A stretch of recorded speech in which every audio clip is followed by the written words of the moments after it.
Semua pengajian ketika membahas ulama ini begini, itu bukan hanya menikmati kisahnya saja, tapi ada niatan mau ikut.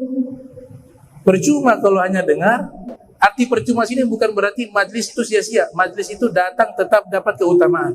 Tapi makna secara pribadi, ilmu itu dia hanya dengar, habis itu keluar, masuk telinga kanan, keluar kiri. Gak ada pengamalan. Jadi kisah-kisah ini bukan hanya sebagai riwayat, kita dengar, pulang selesai. Tapi harus ada niat, ngikut semampu kita. Ada pepatah mengatakan, tashabbahu bil kiram fa in lam takunu mithlahum. Ikutilah orang-orang mulia walaupun kamu tidak persis seperti mereka. Fa inna tashabbuha bil kiram falah. Karena meniru orang-orang soleh terdahulu yang kita tiru, di situ ada falah, keberuntungan, keberhasilan. Ikut pelan-pelan. Godaman ala godamin biziddin auza'i. Setapak demi setapak. Dari hal yang sederhana, misalnya tadi kejujuran terhadap diri sendiri. Ini buat kerja, ya kerja. Ini punya pribadi, saya ambil. Ini bukan milik saya, jangan saya ambil. Termasuk di jalan ada uang. Alhamdulillah rizki katanya. Ya alhamdulillah rizki yang haram itu punya orang. Kalau bab fikih liqat namanya, barang temuan, konsekuensinya harus setiap Jumat kasih pengumuman. Ini uang siapa? Sampai orangnya ambil tuh. Nanti sekian tahun kalau tidak ada bisa digunakan, tapi kalau yang punya datang minta dikembalikan lagi. Gak ada rizki itu, alhamdulillah di jalan ada uang. Di Karim di Hadramaut, saya kalau masuk ke pasar itu, ini pasarnya suasana ibadah. Di sepanjang jalan ada uang berserakan di bawah. Itu uang orang yang jatuh tuh, gak ada yang hilang. Nanti yang lupa tuh, dia periksa ke rumah, datang ke rumah periksa, ada uang saya jatuh ke pasar, dia balik. Lihat masih nemu. Kalau konsepnya kita, ini rizki nih. Apalagi merah kon tebal begini. Ini rizki dari Allah Subhanahu wa taala. Bawa pulang ke rumah. Mami, iya papi. Alhamdulillah dapat rizki besar dari Allah Subhanahu wa taala. Papi jalan ada dapat uang. Di jalan. Mami marah. Jangan Pak, haram. Jangan lihat dulu. Banyak. Halal sudah.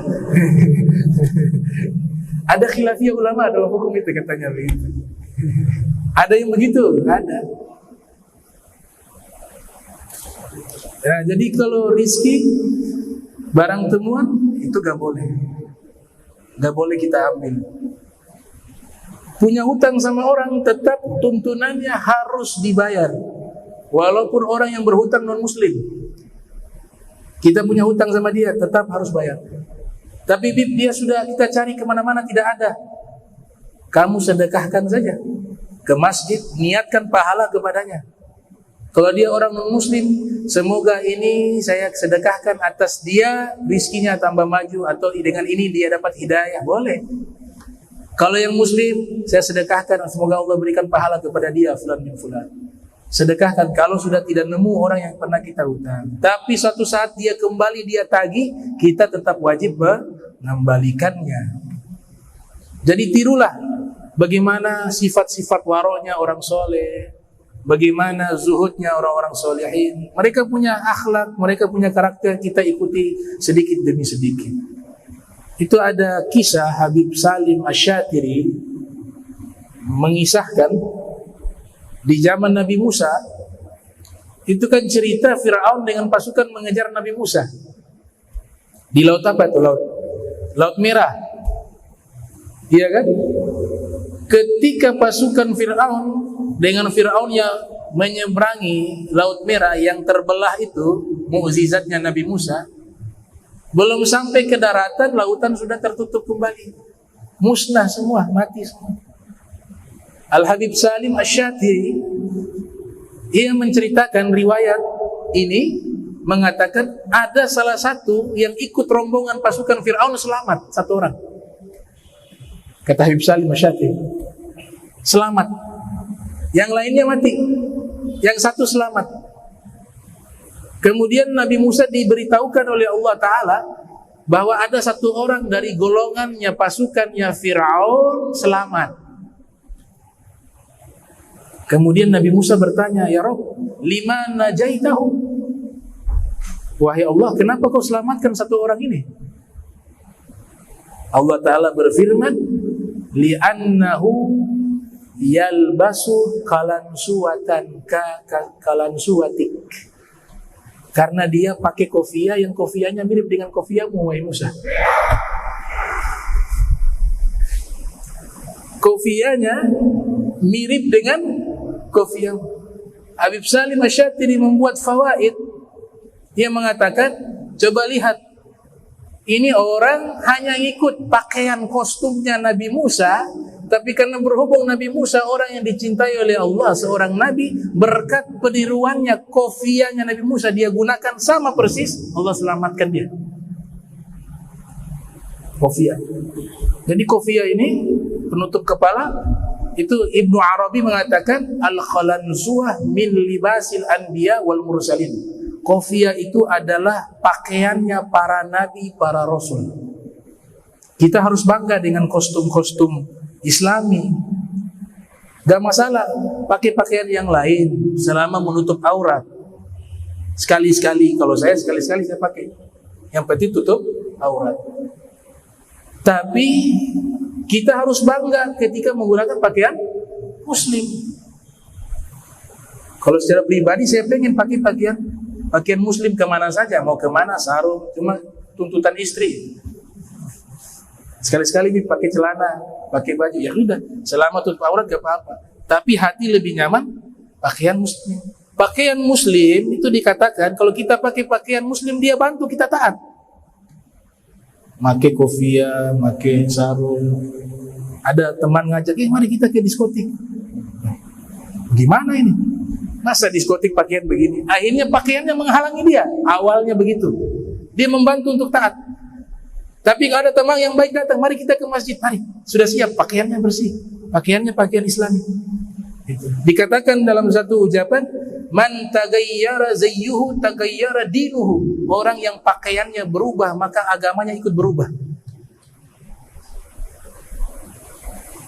Pakaian rocker, sobek-sobek, ya, dari atas sampai bawah. Pakai aksesoris anting hidung, di mata, di telinga, di mulut. Dia menghalangi untuk taat.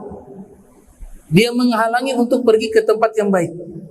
Ada kawan yang ngajak, sudah azan, mari kita ke masjid. Dia lihat pakaiannya.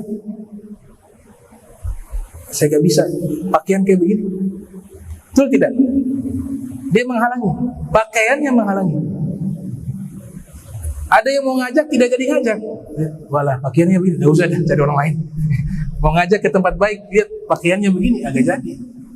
Itulah yang dimaksudkan oleh ulama, man tagayyara zayyuhu tagayyara dinuhu. Orang yang pakaiannya berubah, maka agamanya ikut berubah. Hanya masalah kopiah, dia selamat kalansuah. Kemudian pakai imamah. Nabi pakai imamah. Lamma dakhala an-nabiy sallallahu alaihi wasallam Makkah al-Mukarramah wa alaihi imamatun sauda. Kata Imam Suyuti riwayatkan di dalam kitab Al-Hawil Fatawa, Nabi ketika masuk ke kota Makkah di waktu Fathul Makkah, Nabi menggunakan imamah berwarna hitam. Jadi Rasulullah itu stylish. Pakai pakaian itu model, enak dilihat orang. Ketika berperang, imamah hitam. Ketika sedang dalam keadaan ibadah, imamah putih. Dalam riwayat yang lain, kadang-kadang Nabi mengganti imamah berwarna kuning. Imamah kain yang dililit di atas di kepala, ya. Saking Nabi perhatian dengan masalah kostum, masalah pakaian, termasuk imamah, Nabi katakan begini dalam riwayat Sunan Abi Daud yang lahir 202 Hijriah, wafat 275 Hijriah. Nabi mengatakan al-farqu ma bainana wa bainal musyrikin al-amaim 'alal qalanis. Perbedaan cara memakai imamah antara orang musyrik dengan orang muslim. Kalau orang musyrik, orang-orang musyrik yang ada di Makkah di zaman itu juga menggunakan imamah. Tapi Nabi membuat satu aturan yang membedakan antara imamah orang muslim dengan imamah orang musyrik. Nabi katakan perbedaannya adalah imamah orang musyrik, dia pakai imamah tidak ada kopiah, langsung sehingga rambut kelihatan. Dan imamahnya orang muslim adalah dia menggunakan imamah sebelumnya sudah menggunakan kopiah. Itu Nabi memperhatikan masalah kostum. Bahkan dikatakan orang yang sholat pakai imamah pahalanya besar, berlipat-lipat kali lipat. Tapi kalau kondisi tidak memungkinkan, ada ulama memberikan opsi tiap kali pakai kopiah niat pakai imamah, walaupun tidak menggunakan imamah. Dan imamah menjadi kostum kemuliaan. Ya, di zaman para ulama itu membedakan ini ulama dengan bukan ulama, imamah, zamannya amaim. Bahkan dikatakan malaikat menggunakan imamah. Alaikum bil amaim fa inna sima al malaikah. Hendaklah kalian berimamah karena sesungguhnya bentuk kostumnya malaikat adalah menggunakan imamah. Nah, jadi kita ikut mereka mulai dari kostum semampunya. Dari kostum, dari pakaian, dari perilaku. Itu paling penting, dari perilaku juga.